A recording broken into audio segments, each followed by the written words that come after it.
如果说泡菜是韩国人的血液，那么部队火锅就是他们刻在基因里的续命神器。据不完全统计，仅在韩国，光是用来做部队火锅的午餐肉，1个月就能消耗掉整整1吨。你或许会纳闷，这锅由廉价火腿和泡面组成的大杂烩，凭什么能让韩国人1年吃上50次？实际上，这种简单粗暴的重口味早已刻入他们的 DNA， 成了不可撼动的国民信仰。每天清晨，这场关于肉食盛宴的准备工作就已经拉开序幕。首先登场的是堆积如山的美式小香肠，这些香肠外皮脆韧，肉质紧实，自带一股浓郁的烟熏风味。2位小哥手起刀落，将香肠斜切成厚薄均匀的片状，刀锋划过肠衣的瞬间，仿佛能听到脆响。这可不是随便切，斜切能增加香肠的受热面积，让其在炖煮时更好地释放油脂，吸饱汤汁。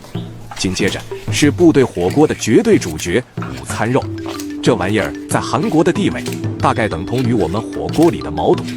店员整齐划一地拉开一个个金属拉环，将整块粉嫩的肉糜倒出。为了丰富口感，这家店不仅使用传统的罐装午餐肉，还特意准备了那种经过冰水浸泡、口感更佳的大块低温火腿。前者软糯咸香，入口即化；后者肉感扎实，嚼劲十足。不同的切割方式、条状、薄片，每一种形态都是为了在汤锅里呈现出不同的风味层次。看着这满满几大盆的肉山，你不得不感叹，这哪里是穷人饭，简直就是肉食者的天堂。灶台旁，10斤牛棒骨正在锅中翻滚，老板坚持底汤绝不能含糊，必须要用这股灵魂汤底去中和午餐肉中的盐分和防腐剂的味道。与此同时，特制辣酱的调配也在紧张进行中。韩国人做酱讲究发酵和融合，新鲜去皮的洋葱被扔进榨汁机，随着机器的轰鸣，洋葱变成了细腻的浆液。这股辛辣的汁水是酱料提鲜的关键。在一个巨大的铁盆里，辣椒酱、洋葱汁、蒜泥、粗细2种辣椒粉、白糖以及大量的海鲜酱油被汇聚在一起。这些调料经过充分的搅拌后，会呈现出一种诱人的暗红色，辣中带甜，鲜香浓郁。这就是让食客们一口上瘾的秘密武器。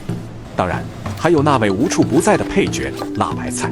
有句老话说，韩国不能没有泡菜，就像西方不能没有耶路撒冷。发酵后的辣白菜酸爽开胃，它能完美的平衡掉肉类的油腻感。前厅的一角，一个小餐桌上摆满了黄色包装袋的拉面。这家店实行泡面无限续吃的自助模式，这一豪横的举动直接击中了无数年轻人的心。毕竟，没有泡面的部队火锅是没有灵魂的。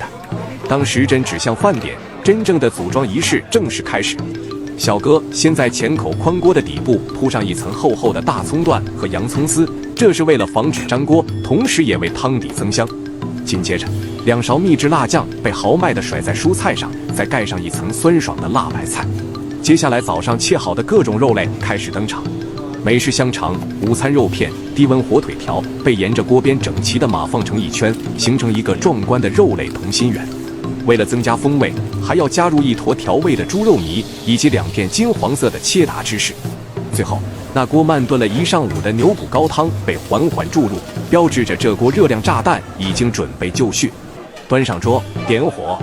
随着温度的升高，锅里的汤汁开始咕嘟作响，原本静止的食材在沸腾中跳动。芝士片在热气中缓缓融化，融入汤里，给洪亮的汤汁增添了一抹浓郁的奶香。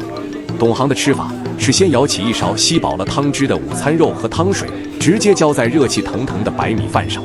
米粒被酸辣浓郁的汤汁包裹，配上一块软糯咸香的午餐肉，一口下去，油脂、碳水、辛辣在口腔中完美爆炸，那种满足感简直无法用语言形容。当你吃得微微冒汗时，再将那块久煮不烂的拉面丢进锅里，面条在浓缩了所有食材精华的汤汁中翻滚，吸足了味道。夹起1筷子劲道的拉面，配上1片爽脆的辣白菜，嗦上1大口，这才是部队火锅的终极奥义。看着满屋食客大快朵颐，你就会明白这锅大杂烩为何能成为韩国人的骄傲。